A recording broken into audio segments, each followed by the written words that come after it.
of women who can reach orgasm, only 40% do so through intercourse alone, right? So everyone else needs a lot more foreplay, or there's other routes that are a lot more effective.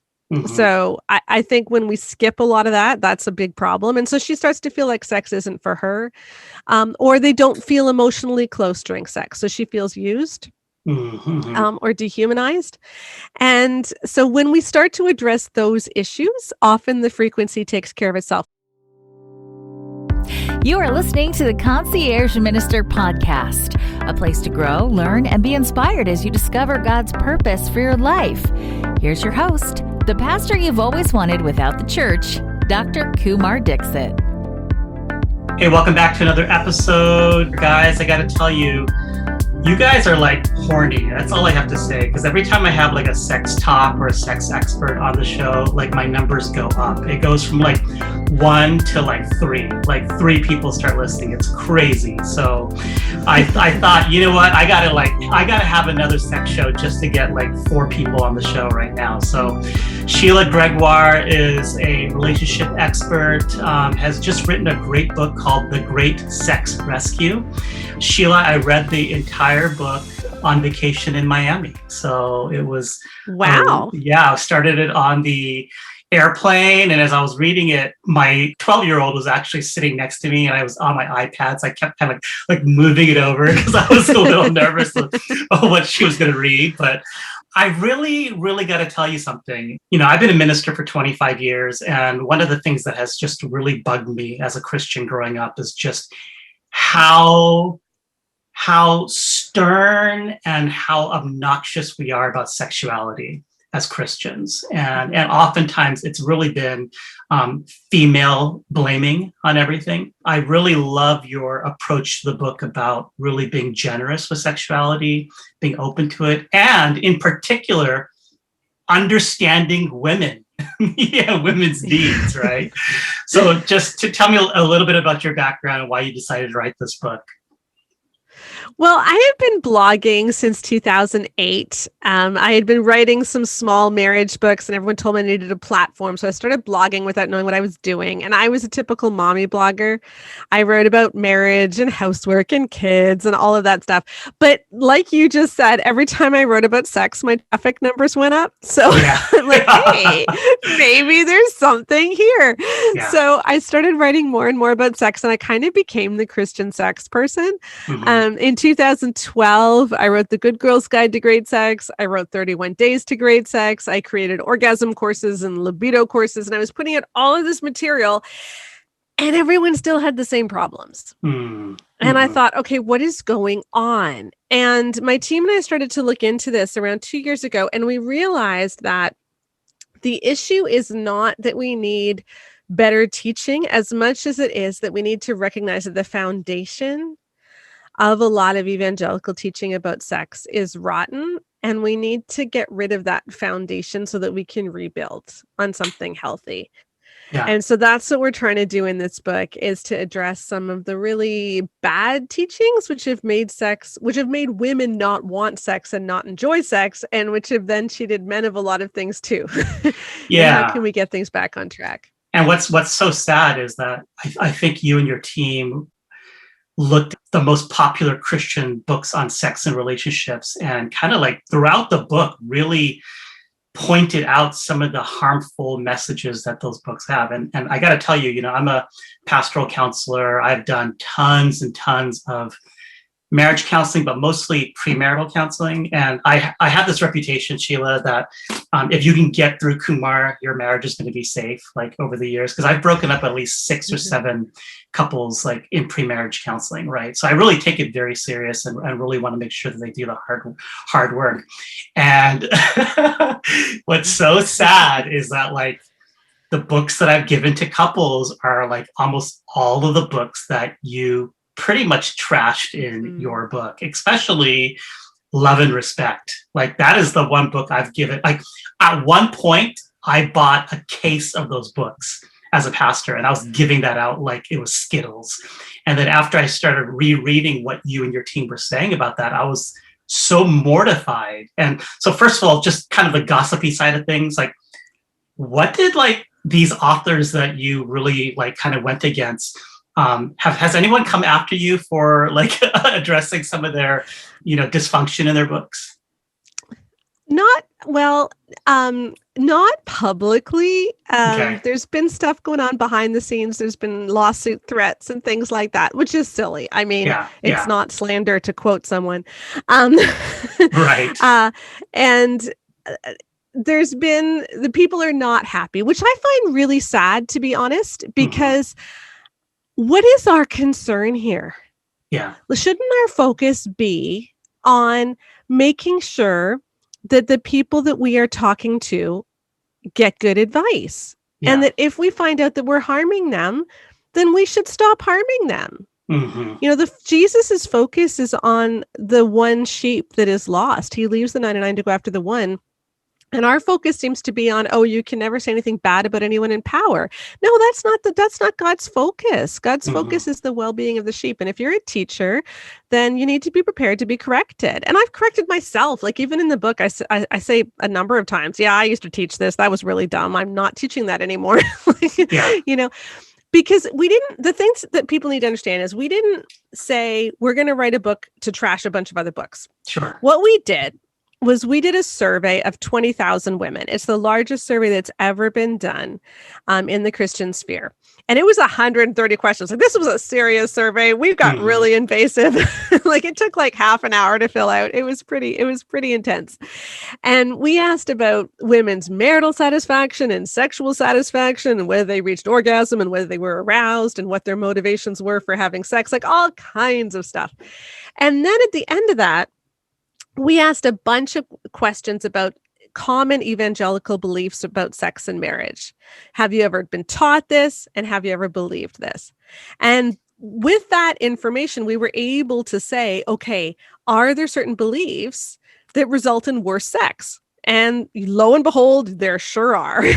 And then we just simply looked at the best-selling, we looked at 13 altogether, the best-selling Christian sex and marriage books, to see which books teach this stuff. So we read them all and we analyzed them all, and we pulled out, which ones teach stuff that we now know harms. Yeah. I think that's really incredible. So let's dive in, can we? Yeah. I got a bunch of questions to ask you. I got questions that are theoretical, and then I got like actual sex questions I want to ask you about. But one of the things that I think that you really help point out is how infrequent women receive orgasm or achieve orgasm. And I think one of the hugest kind of aha moments for me, and I'm embarrassed to say this because now my listeners going to now start saying that, I don't know anything about human anatomy, but is the idea that like the clitoris and the vagina are pretty far apart from each other. Like they're miles away from each other. And so the idea that, I think the big takeaway for me when I read your book was the idea that, a man that's like penetrating the vagina, he thinks he's like doing his job to pleasure a woman, but really, that's really like helping him achieve climax, but it's not necessarily helping the woman achieve clitoral stimulation or climax. Yep. Yeah. So what we found was a 47-point orgasm gap. And what we mean by that is that roughly, like other studies have found, around 95% of men almost always reach orgasm during a sexual encounter. But the number for women is only about 48%. So that's a 47-point gap. And there's always going to be a bit of a gap because women are far more hormonal. It's just anatomically, it's more difficult for us, et cetera, but it shouldn't be that big a gap. And I think it comes down to what our definition of sex is. Like, if I were to say to you, did you have sex last night? Which I'm not going to ask you, so don't worry. I'm not going to put you on the spot. But if I were to ask you that, chances are you're thinking that I'm asking something really specific, which is like, did you put your penis into her vagina and did you move around until you climax? Like, that's what we think sex is. Yeah. That, though, I think is the definition of intercourse for sure. But if you think about that definition, what we're saying is she could be lying there making a grocery list in her head. like totally not engaged whatsoever. She could be in emotional turmoil, or she could even be in physical pain, and it would still count as having sex. So her experience is missing from our definition of sex. Yeah. And That's so good. what I want to challenge people to think of is, biblically, sex is not one-sided intercourse. That's what we read into it. So when we read do not deprive each other, and we think do not deprive each other of sex, we're thinking do not deprive each other of an intercourse experience. But biblically, that's not what it's saying. Because biblically, sex is intimate. You know, Adam knew his wife Eve. We laugh at that verse, but it means this real intimate experience. Sex is pleasurable, we know from the Song of Songs, and sex is completely and utterly mutual. We know from 1 Corinthians 7. So we have this picture of mutual, intimate, pleasurable. That's what biblical sex is. It's not one-sided intercourse. You asked me, a rhetorical question of, whether I had sex last night, and I can answer that very easily to you. Well, let me tell you a joke, actually, and that is, what do you feed a woman to stop having sex forever? Yeah, I've heard this one. Wedding cake. That's right, wedding cake, right? So what is it about marriage that just kills sex? Like, I feel like, and I've heard this from so many couples, that they're hot and heavy and they're horny and they're making out and they're having like the most incredible sexual experience before they get married. And then they get married and then it's like done. And I don't know, like part of me, like the man in me wants to be like extremely chauvinistic. And I want to be like, oh, it's because the woman conquered, she got what she wanted. And now she's like, I'm done with you because I'm going to act sexy. I'm going to act, really great to woo you. But now that I have you, I'm done with you. And I think a lot of men feel that way, that they got tricked into it, where it was a different woman sexually before they got married to where they are now. And I know you addressed some of this as far as hormones and childbearing and, some of those, different levels of stress. But what is it that makes marriage seem like sexuality in marriage just seem like it's dead after marriage? Well, first of all, we need to be careful that we don't stereotype, because that's part of the issue that we had with a lot of these books. In 58% of marriages, yes, he has the higher sex drive.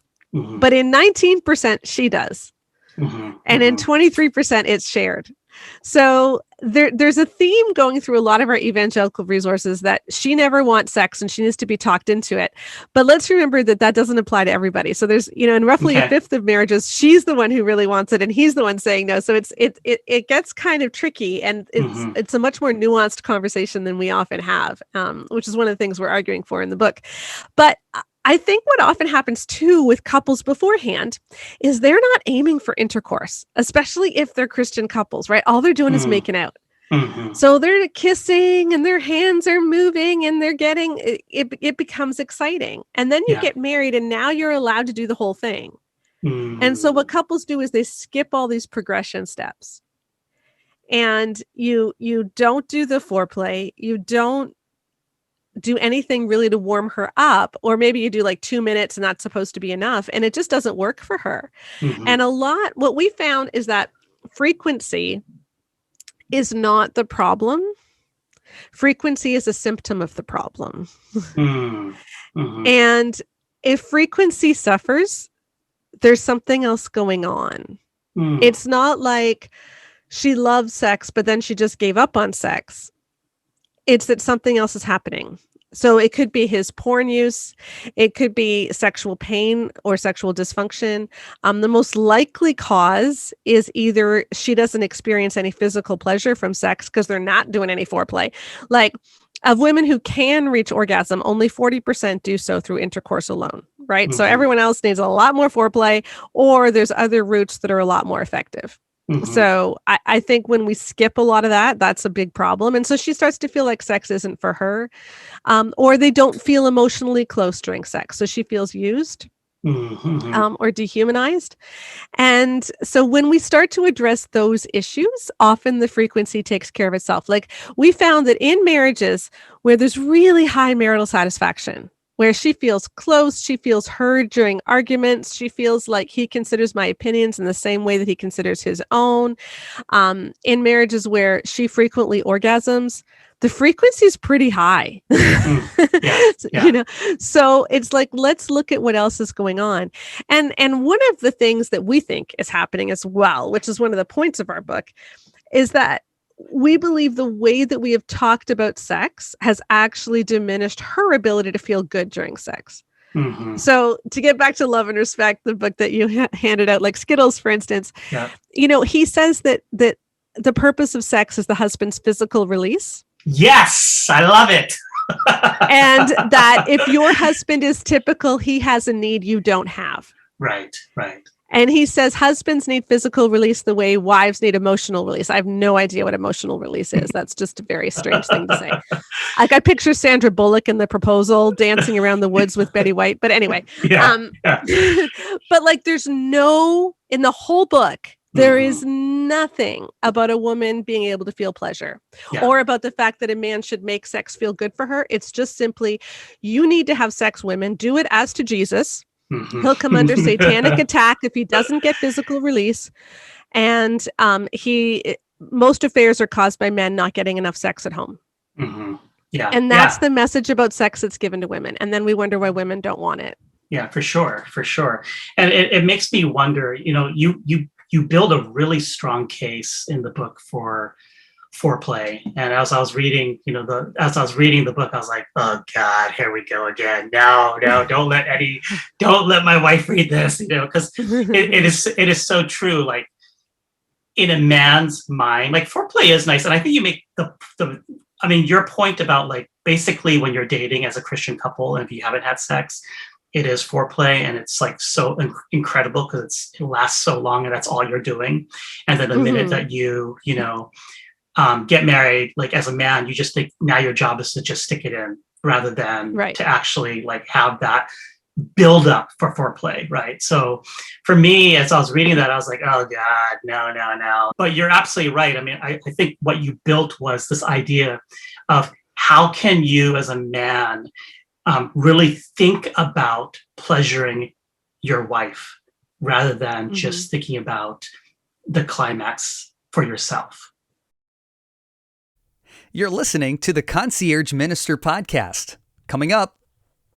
And you're just missing out on the fact that it is supposed to be a mutual experience. And like you said before, God did not stick the clitoris up the vagina, okay? He put the clitoris on the outside, so she does not get maximum stimulation during intercourse. And that's the way God designed her. And not just that, God designed men so that you can reach orgasm fairly quickly, like, 2 to 5 minutes if you wanted to, and you're done. Now, most guys can last longer than that, but if you didn't want to last, you could often be done very quickly. Whereas women tend to need, 20 to 25. You're listening to the Concierge Minister podcast with Dr. Kumar Dixit. If you found this podcast helpful to your spiritual journey, please make sure you give us a 5-star rating and subscribe to Apple Podcasts or wherever you listen. Also, remember to share this podcast with your friends and family. Now let's get back to the conversation with Kumar. The problem, I think, is that if we view sex as intercourse, which we do, then when she doesn't get pleasure from intercourse, it's her problem. Like, she must be broken. Maybe she doesn't really like sex. She feels selfish if she has to ask for something more. Especially if she doesn't get that more beforehand, then afterwards he's really sleepy. So she feels like, I can't ask him to do anything now. So if sex is supposed to be about giving to someone else, then she feels like, well, I guess I'm done then. Like, that's all it really should be. And I don't want to be selfish. And you're just missing out on the fact that it is supposed to be a mutual experience. And like you said before, God did not stick the clitoris up the vagina. Okay. He put the clitoris on the outside, so she does not get maximum stimulation during intercourse. And that's the way God designed her. And not just that, God designed men so that you can reach orgasm fairly quickly, like, 2 to 5 minutes if you wanted to, and you're done. Now, most guys can last longer than that, but if you didn't want to last, you could often be done very quickly. Whereas women tend to need, 20 to 25. And it's easy to think, well, women take a long time, but the only reason we think women take a long time is because men take such a short amount of time. If men took 45 minutes, we'd think women were rockets, right? Yeah. That's a really good point. Yeah. So it's like, we need to remember that this is the way God made our bodies, and she's not broken if she doesn't enjoy the same things that bring him pleasure. And the goal should be mutual pleasure, however you need to get there. So let me ask you a couple questions about Christian culture in general. I remember when I was a young minister, did you see how I just prefaced that? So I blamed it on me being young, right? So when I was a young minister, I was on staff of a large church, and one of the discussions was the attire of one of the praise and worship singers. And I can tell you that it was not a man that we were talking about, right? So there was quite a bit of cleavage showing. There was a lot of knee showing. The skirt was kind of high, and one of the members in our church had a really hard time with that, and he had written and said, I find this very, very distracting. That's the words that he used. And then his wife got involved and said, he has a sex addiction, and it's something that we've been struggling with for years. You should really cover up these ladies on the stage. And this is probably 17, 18 years ago, but the issue was addressed with this singer, and they ended up, changing what needed to be done. I have regretted that staff meeting so many times because of the shame that we put on women. Like the impetus wasn't that woman, so what? Like, her tits are showing. That's not her problem. That's his problem, that he's can't control himself and that he, has all these urges. And so I feel like over the years, we have really sex shamed women, especially within Christian culture. And I want to know if you think that has really kind of contributed to sexuality within the bed of couples as well. Yeah, and that's one of the big things we found. So we found 4 big evangelical teachings, which were heavily correlated with bad sex for women. And one of the ones that was really problematic was the idea that all men struggle with lust. It's every man's battle. And this idea is everywhere. There's a whole book series on it. It's in many of our bestsellers. And the reaction to this idea that all men are struggling with lust is that therefore it's put on women to control men's urges. So women have to change the way we dress. Women have to change the way we act. Women need to be the gatekeepers in dating relationships to make sure you don't go too far because he can't control himself. So his sexuality is something which is just a given. Like in Every Man's Battle, he actually says that the reason sexually is sin and the reason they get to this part is naturally, it's simply by being male. And in another book in the same series, it says men just don't naturally have that Christian view of sex. So the idea is that God made men to objectify women. And so the best that we can hope for is that he objectifies only one woman for the rest of his life. And wow. God did not make men to objectify women. It is not God's fault. And one thing we call in the book for is just a whole new conversation around lust, because this is the one message, and I hope people hear this in our book, that I think has really shamed men, and I think has made men feel trapped. And we've been talking about it wrong, because sexual attraction is not lust. Like Jesus said, whoever looks at a woman with lust. So you have a deliberate action, the looking, and you have a deliberate mindset, the lust. So whoever sees a woman is beautiful, that's not lust. Whoever notices a woman has a nice chest, that's not lust. Whoever finds a woman attractive, that is not lust. It's when you deliberately look at someone and use them for your own sexual gratification.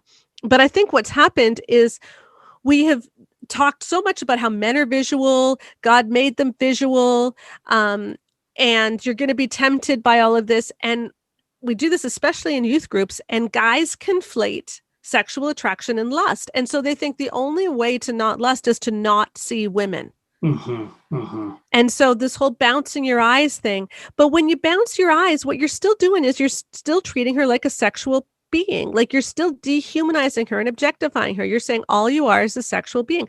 Jesus did not bounce his eyes. Jesus did not refuse to look at women. What Jesus did was choose to truly see women. Yeah, I think that's such a great point. As you're saying that, I'm thinking about, the woman at the well. And, I mean, just the idea, he has a conversation and he builds a relationship because it's not about sexuality or about conquest in any way. And I remember in your book, when you talk about this issue, you give several examples of like ministers who just won't even look at women in the eye, and basically you're kind of like not giving them the respect of even being in the room because they are afraid of how they're going to sin. But what you're also doing is you're not recognizing their humanness in your presence. Yeah. And that has profound repercussions for women later once they get married. This was the one message. This is kind of interesting how this one worked for any of you who are like survey and science geeks. Most of the evangelical teachings that hurt women hurt them when women believed them. This was the one message that hurt even if you never believed it, but you were simply taught it. Wow. So growing up in a culture which teaches women that all men are going to struggle with lust, that it's every man's battle. Then when those same women get married, they're far less likely to trust their husbands. And they're far less likely to have sex because they want to. They're far more likely to have sex only because they feel they have to. Now, if they believe it, those effects are intensified.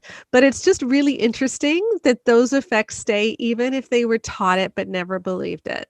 And I think that we've lost some of that because we've over-sexualized relationship. But I think that we need to be aware of the issue, which is that we are over-sexualizing relationships. And when we do that, we lower the trust that people have, and we cause women especially to feel dehumanized and objectified.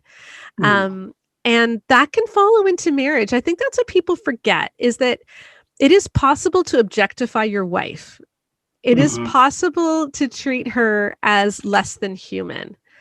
And many of the attitudes that we have towards men's insatiable lust that needs to be controlled by women are followed up in marriage. So for instance, Every Man's Battle talks about, when it talks about sexual addictions and how to get over them, it tells women when he quits lust, be like a merciful vial of methadone for him.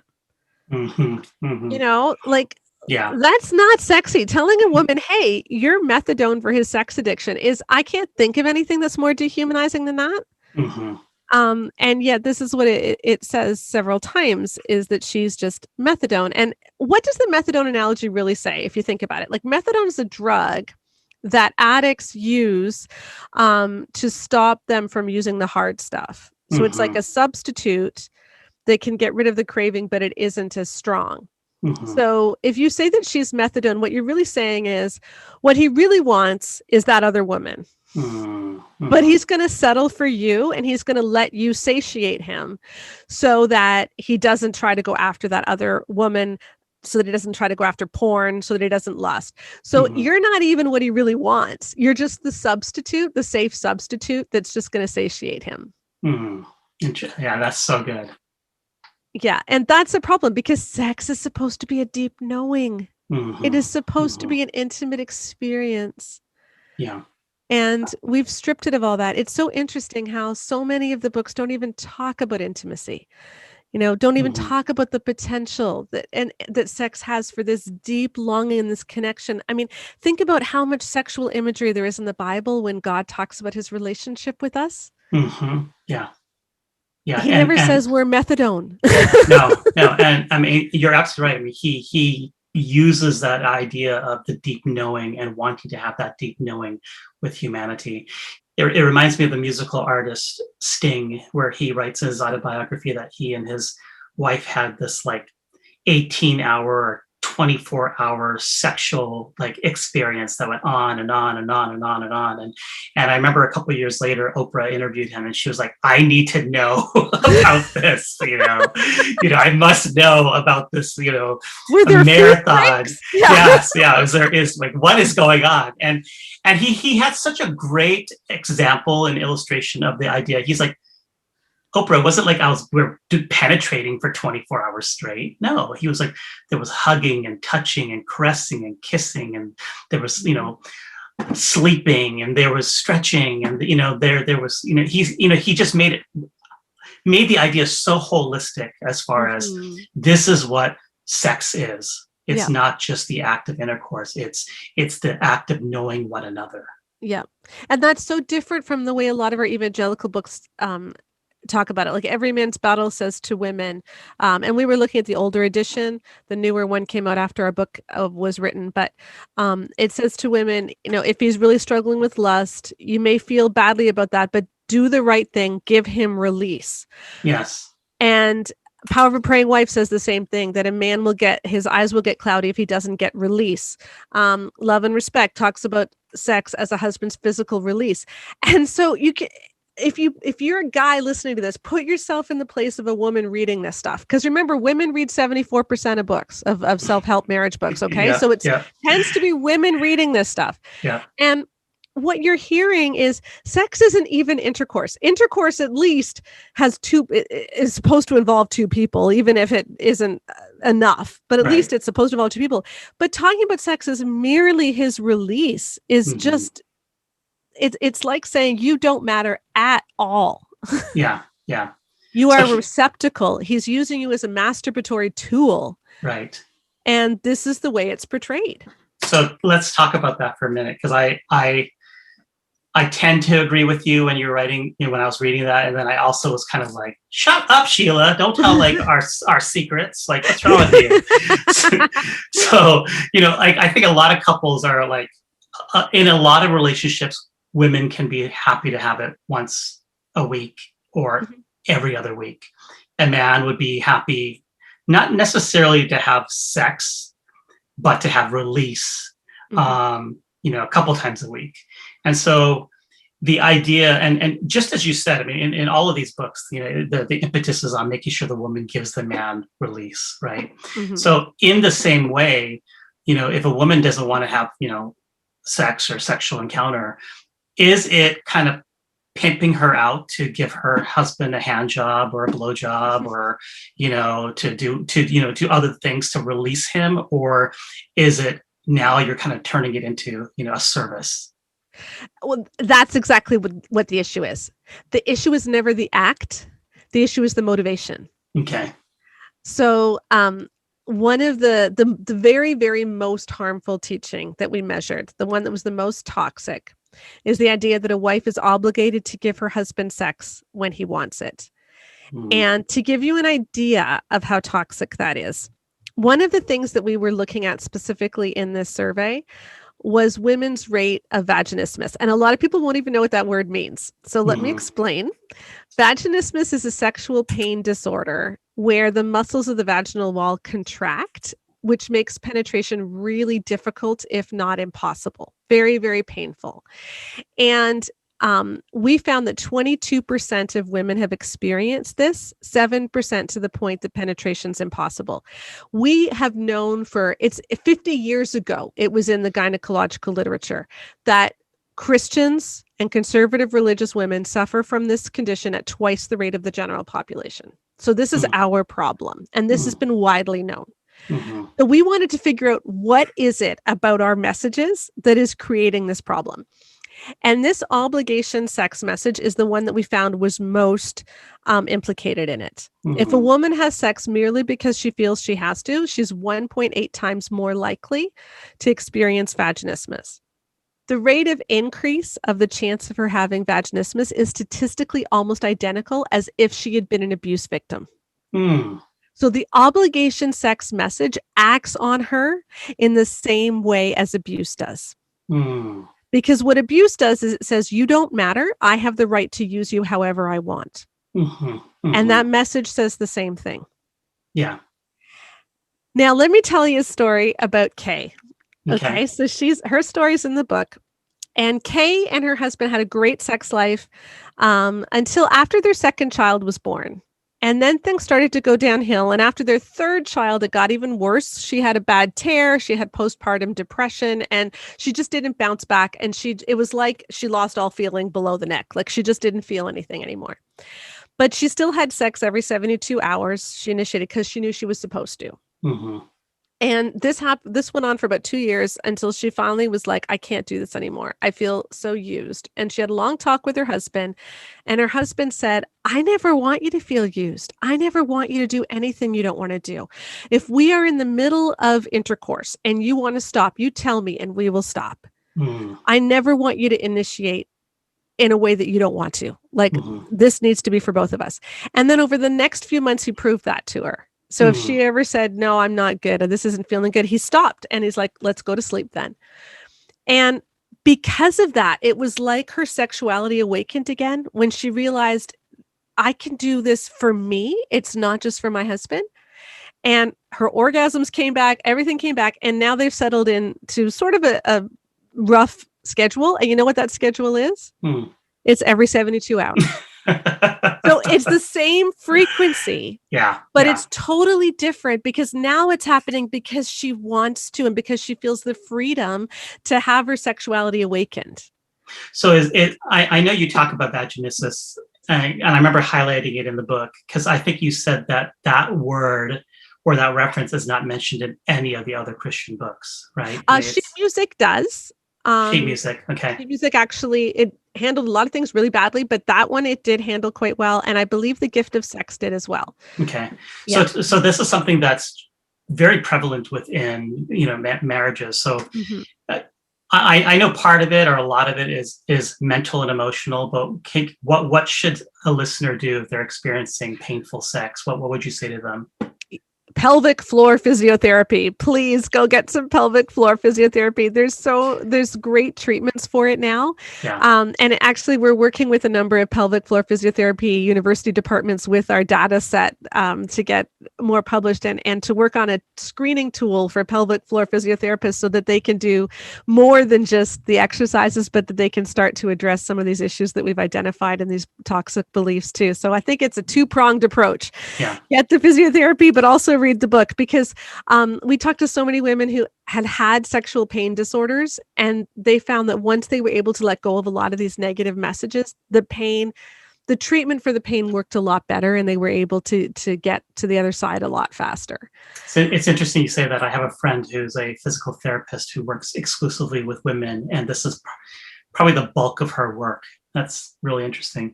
But imagine that you're one of the 22% of women who has sexual pain, and then you read a book like Love and Respect, which says he'll come under satanic attack if you don't give him release, and you're not allowed to say no to sex.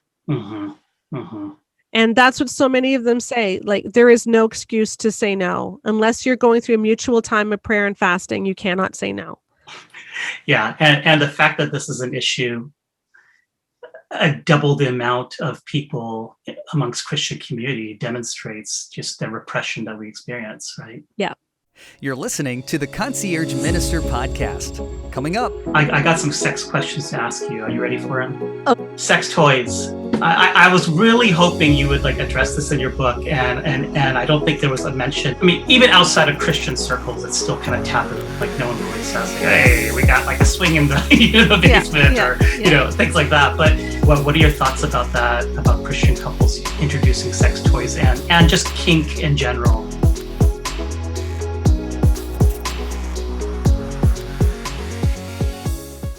I got some sex questions to ask you. Are you ready for them? Okay.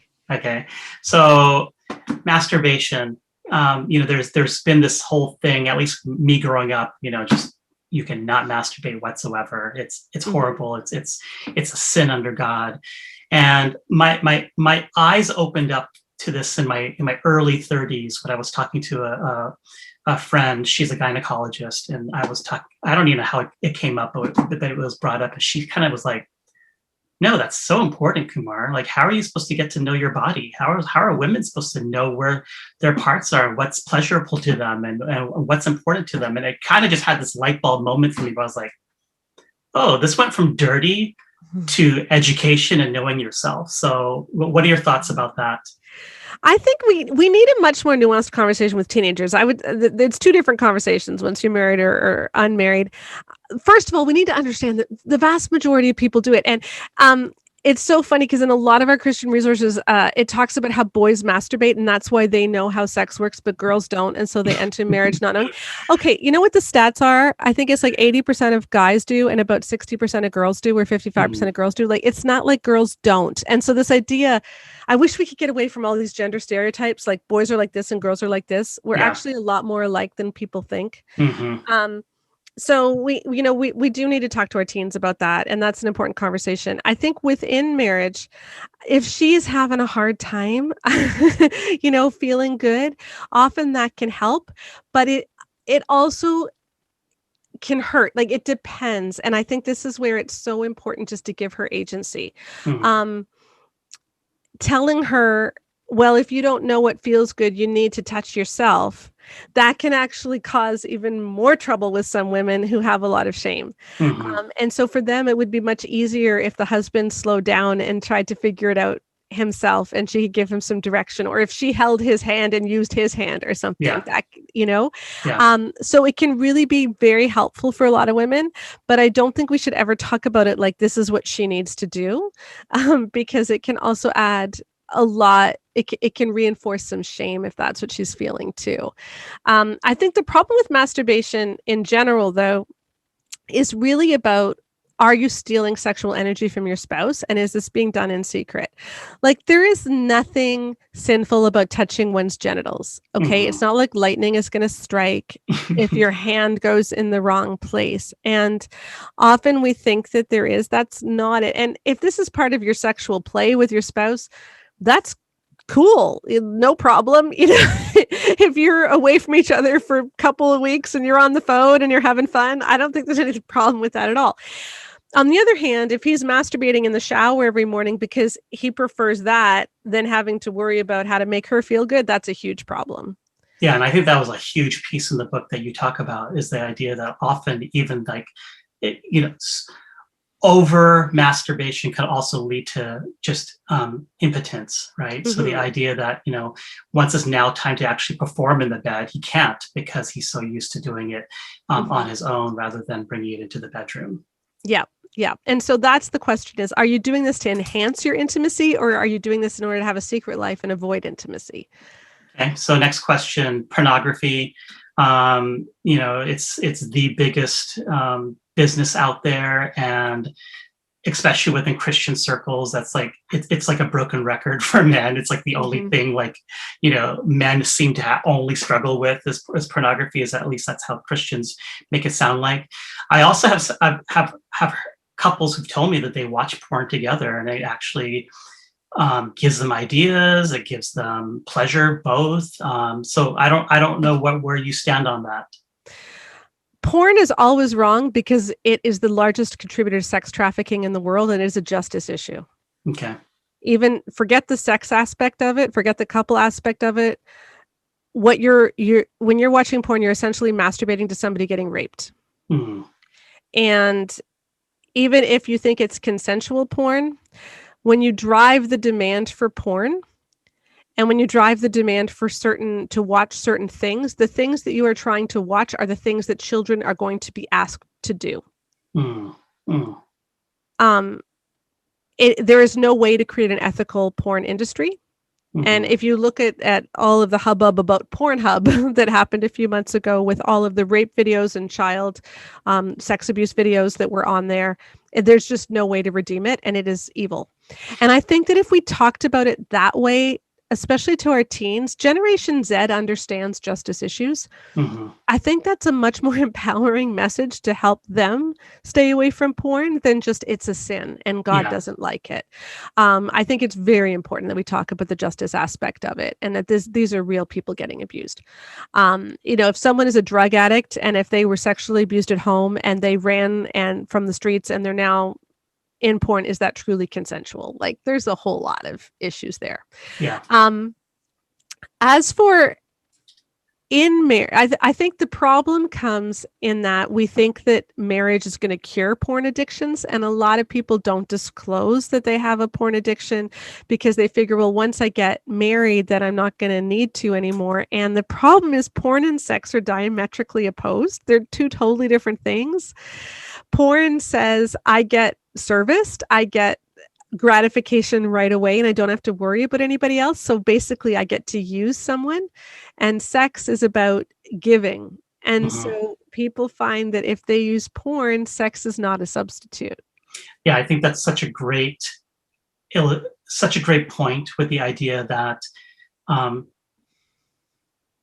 tangible sex, human to human, is about service to one Mhm. another, whereas porn and most porn, like, it starts with, I mean, there's no foreplay in porn, right? I mean, it starts with like, bam, he's pounding her, and it ends with him finishing off and not having her do Mhm. anything in between, right? So it's Yeah. all kind of a one act. And for me, I think that's the danger, in particular for young men, is that that's what they're learning, is Mhm. what's expected in sexuality, rather than learning how to fulfill a woman's needs. Yeah. Now, I do think we need a much more nuanced conversation about this. And we actually followed up with a men's survey after this book was published. We have a men's book coming out next year where we talk a lot more about pornography and some of the myths and the facts about it in the Christian community, because I think that we're shaming a lot of guys for stuff that they fell into without meaning to. Like if you're 12 years old and somebody shows you porn, Hmm. that's not consensual. Hmm. If a 12-year-old girl was sexually abused, we understand that's abuse and we understand that's non-consensual. Yeah. If a 12-year-old sees porn because a bunch of their friends showed their phones to them, and then that gives a biological reaction in them. It gives and often some trauma responses as well. And then you start turning to porn. But the initial thing was not consensual. Yeah. Even if he was curious, at 12, you're not able to consent in the Right. same way that you're not able to consent to sexual activity. And so a lot of people get trapped in porn before their brains are even able to consent about this. And so I think that we need to understand that. Hmm. And we need to stop talking about this as like a sin issue, which just adds shame, and start talking about this as like empowering people to understand what porn does to them, to understand what shame cycles do to them, to understand how we can use addictions to run from healthy coping mechanisms. So, when boys feel bored when they're teenagers, when they feel rejected, they turn to porn. And then you Hmm. never learn how to handle being bored or being rejected. Right? Right. Right. So we Right. have to go back and rebuild what emotional healthy behavior looks like. So I think that's an important conversation, that instead of just shaming, just say, this is what happens and here's how we can rebuild. But also recognize, what? Most guys who have used porn do stop. Hmm. And when they stop, their marriages get pretty good. Hmm. So Hmm. let's not be defeatist about this, and let's not say that all hope is lost, because that's not true. That's not the gospel. Yeah. Yeah. And we need to put Jesus back in the center and say that there is hope, and you really can get over this if you decide to, and if you truly confess, and if you truly repent, and if you're able to look at your wounds and your hurts and deal with your unhealthy coping mechanisms. So I know porn is an issue for both men and women, but primarily, it's obviously one-sided for men. And one of the things that I've had over the years is how many women have come and seen me as a pastor saying, my husband's addicted to porn.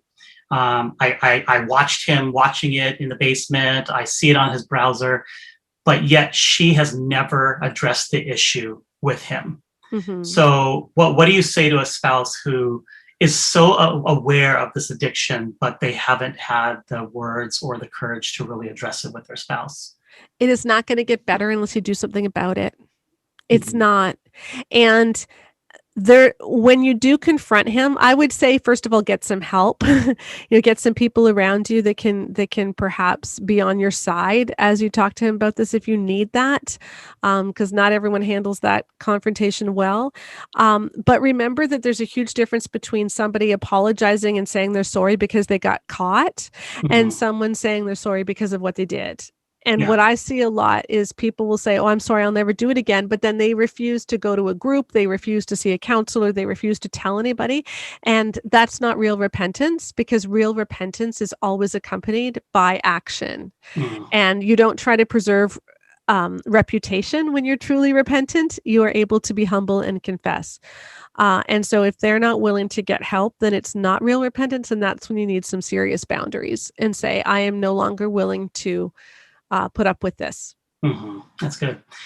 Do we have time for one more question? I know Sure. we're running low on time, but sex toys. I was really hoping you would like address this in your book, and I don't think there was a mention. I think there was mention once of something about sex toys in your book, and I circled it and I was like, let's see if she says more about this, because I think this is a piece that, I mean, even outside of Christian circles, it's still kind of taboo. Like no one really says like, "Hey, we got like a swing in the basement," or things like that. But I do find that couples can find that very enjoyable and new to the relationship. What are your thoughts about that? About Christian couples introducing sex toys and just kink in general as part of their sex life?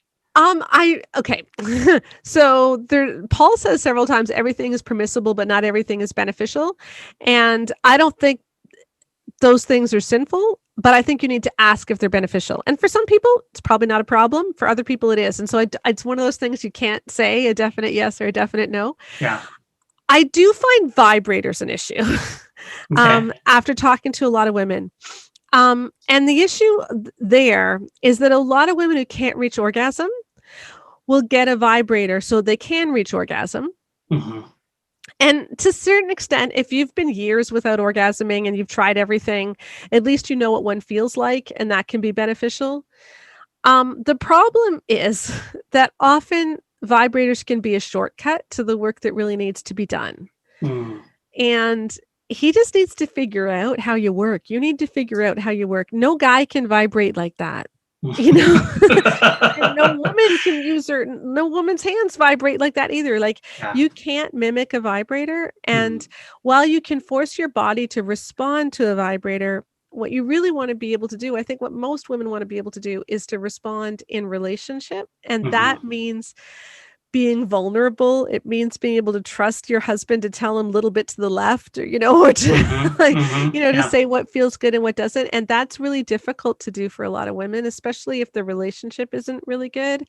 And so it's not, again, I'm not talking about sinful. I'm just saying, I think what happens is a lot of people start to rely on them, but their initial problem is still there.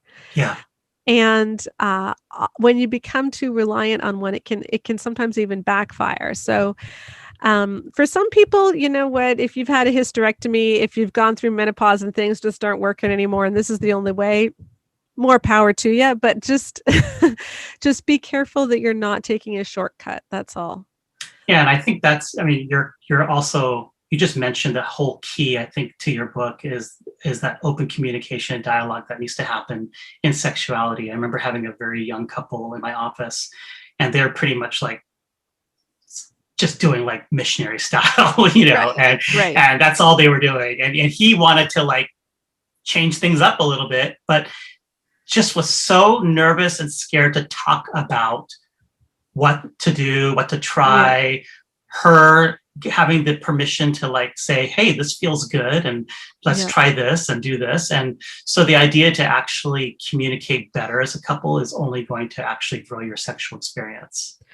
Yeah. And in the Great Sex Rescue, we've got a bunch of exercises at the end of each chapter that you can explore together and find ways to spice things up or talk about things and try new things. So it's kind of fun too. It's awesome.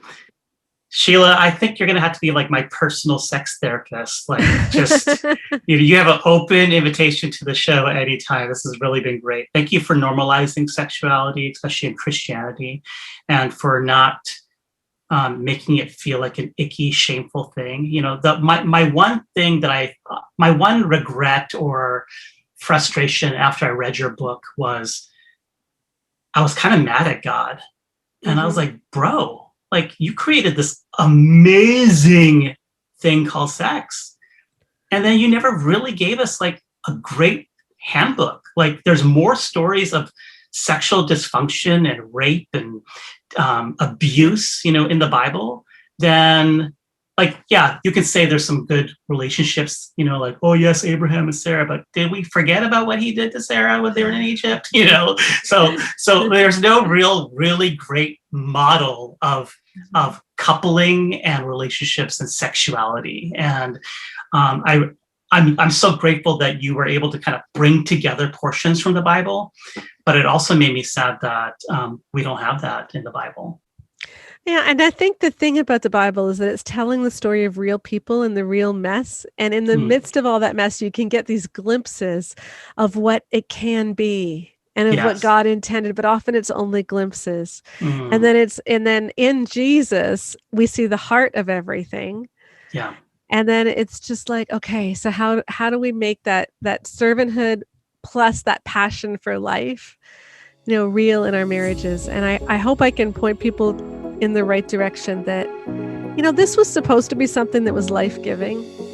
This was supposed to be something which is really passionate. And if it's not that in your marriage, then let's figure out why.